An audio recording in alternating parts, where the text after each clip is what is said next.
Nation news کے معزز ناظرین، نئی ویڈیو میں خوش آمدید۔ اور آخرکار پاکستانی وزیر اعظم عمران خان کے بیانیے کو امریکہ نے بھی مان لیا۔ امریکہ نے اپنے ہی پالتو بھارت کی جڑیں کاٹ کر رکھ دیں۔ مودی سرکار کو ایسا جھٹکا دے دیا کہ انتہا پسندوں کی بولتی بند ہوگی۔ پہلے پاکستان بھارت کو بے نقاب کرتا تھا، اب امریکہ نے ہی بھارت کا مکروہ چہرہ پوری دنیا کے سامنے رکھ دیا۔ مودی کو لینے کے دینے پڑ گئے۔ چین سے چترول کروانے والے بھارت کو چاروں طرف سے سبکی کا سامنا کرنا پڑ رہا ہے۔ انتہا پسند مودی نے اپنی گھٹیا حرکتوں کی وجہ سے پورے بھارت کو رسوا کروا کر رکھ دیا۔ امریکی جریدے نے اپنی رپورٹ میں ایسا اعتراف کر لیا کہ مودی سرکار کے پاؤں تلے زمین نکل جائے۔ کپتان کا بیانیہ اور پاکستان کا موقف سپر پاور نے بھی مان لیا۔ پاکستان نے بھارتی ایئر چیف کے بیان پر سخت ایکشن لے لیا۔ ویڈیو میں آگے چل کر یہ بھی بتائیں گے کہ امریکہ نے ایران پر ایسا حملہ کر دیا کہ پوری امت مسلمہ میں تشویش کی لہر دوڑ گئی۔ ایران کو اپنے ایٹمی توانائی پروگرام سے دستبردار نہ ہونے کی اب تک کی سخت ترین سزا مل گئی۔ ویڈیو میں آگے بڑھنے سے پہلے اگر آپ نے ابھی تک ہمارے چینل کو سبسکرائب نہیں کیا تو ابھی سبسکرائب کر لیں۔ ویڈیو کو لائک کر کے بیل آئیکن کو بھی ضرور دبا دیں۔ ناظرین، پاکستان کے وزیر اعظم عمران خان شروع سے ہی کہتے آئے ہیں کہ بھارت ایک انتہا پسند ملک ہے اور مودی اپنی انتہا پسندی کی وجہ سے پورے خطے کو تباہ کرنے پر تلا ہوا ہے، لیکن آج تک عمران خان کی اس بات کو عالمی دنیا اگنور کرتی ہی نظر آئی ہے۔ امریکہ تو اپنی چھتر چھایا میں بھارت سے مسلمانوں کے خلاف گھٹیا ترین کارروائیاں کراتا آیا ہے، پھر چاہے وہ اپنے ہی ملک میں مسلمان ہوں یا کشمیر میں بسنے والے معصوم لوگ ہوں، لیکن اب امریکہ نے ہی بھارت کو انتہا پسندی میں سر فہرست قرار دے دیا ہے۔ امریکی جریدے فارن پالیسی کا کہنا ہے کہ عالمی انتہا پسندی میں بھارت سر فہرست ہے، لیکن بھارتی انتہا پسندی کی سٹوری تاریخی طور پر دنیا کی نظروں سے اوجھل رہی۔ عالمی انتہا پسندی کے حوالے سے تہلکہ خیز انکشاف ہوا ہے اور بھارتی انتہا پسندی کا نیا چہرہ سامنے آیا ہے۔ امریکی جریدے فارن پالیسی نے بھارت کو بے نقاب کرتے ہوئے کہا ہے کہ عالمی انتہا پسندی میں بھارت سر فہرست ہے اور ہندوستان کے انتہا پسند گروپوں کے نیٹ ورک سے روابط، سرپرستی اور ملوث ہونے کے واضح ثبوت موجود ہیں۔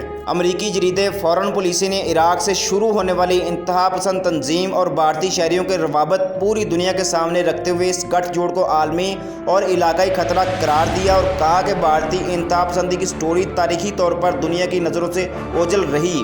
اس کی انتہا پسند پالیسی ایک تباہ کن خطرہ ہے اور اگر اس کا نوٹس نہ لیا گیا تو اس کے دورس اثرات مرتب ہوں گے۔ جریدے نے بتایا کہ انتہا پسند تنظیم کے جلال آباد اور افغانستان میں اگست میں جیل پر حملے نے اس ابھرتے خطرے کو بڑھاوا دیا۔ مختلف ممالک اور علاقوں میں انتہا پسندی کے حملوں اور نئی لہر میں بھارتی شہریوں کی شمولیت ایک نیا موڑ لے رہی ہے۔ بھارت میں مودی نے ہندو نیشنل ازم کو فروغ دیا ہے، جس سے انتہا پسندی بڑھی ہے۔ اس کے نتیجے میں خطرہ ہے کہ زیادہ ہندوستانی شہری علاقائی اور عالمی انتہا پسند کارروائیوں میں ملوث ہو جائیں۔ رپورٹ کے مطابق انتہا پسند تنظیم کی حالیہ انتہا پسند کارروائیوں، خاص طور پر 2019 میں سری لنکا میں ایسٹر کے موقع پر بم دھماکے، 2017 میں نئے سال کے موقع پر ترکی میں کلب پر حملہ اور 2017 میں نیو یارک اور اسٹاک ہوم حملے میں دنیا کو ششدر کر دیا۔ ان تمام حملوں کی پلاننگ میں بھارتی شہریوں کا ہاتھ انتہائی پریشان کن ہے۔ جریدے میں کہا گیا ہے کہ اس سے پہلے بھارتی شہری صرف خطے میں ہی انتہا پسند کارروائیوں میں ملوث رہے ہیں، لیکن اب یہ رجحان تبدیل ہو رہا ہے۔ بھارتی انتہا پسندوں نے خاص کر افغانستان اور شام کو بیس بنا کر انتہا پسند کارروائیوں میں حصہ لیا۔ کابل میں سکھ گردوارے پر حملے میں بھی بھارتی انتہا پسند ملوث تھے۔ رپورٹ میں مزید کہا گیا کہ اقوام متحدہ بھی کیرالہ اور کرناٹک میں انتہا پسند گروپس کی موجودگی کا انکشاف کر چکا ہے اور بھارتی انتہا پسندوں نے کشمیر میں مرنے والے اپنے 3 ساتھیوں کا ذکر بھی اپنے جریدے میں کیا ہے۔ دوسری جانب پاکستان نے بھارتی فضائیہ کے سربراہ کی جانب سے چین اور پاکستان کا ساتھ بیک وقت لڑنے کے لیے تیار ہونے کے بیان کو غیر ذمہ دارانہ قرار دیتے ہوئے کہا کہ بھارت کو اپنی دفاعی کمزوریوں کو ذہن میں رکھنا چاہیے۔ پاکستان کے دفتر خارجہ کے ترجمان زاہد حفیظ چودھری نے اس بیان کا جواب دیتے ہوئے کہا کہ اس طرح کے اشتعال انگیز بیانات RSS، بی جے پی کی انتہا پسند نظریے اور بالادستی کی سوچ سے مغلوب ذہنیت کا عکاس ہیں۔ یہ حیرت انگیز بات ہے کہ بھارت کے سینئر سیاسی اور عسکری رہنما خطے سمیت خود بھارت کے امن کو داؤ پر لگاتے ہوئے پاکستان کے خلاف مسلسل اشتعال انگیز بیانات جاری کر رہے ہیں۔ زاہد حفیظ چودھری کا کہنا تھا کہ بھارتی چیف کو اس طرح کی شیخی بگاڑتے وقت اپنی دفاعی کمزوریوں کو نہیں بھولنا چاہیے جو دنیا کے سامنے بری طرح عیاں ہو چکی ہیں۔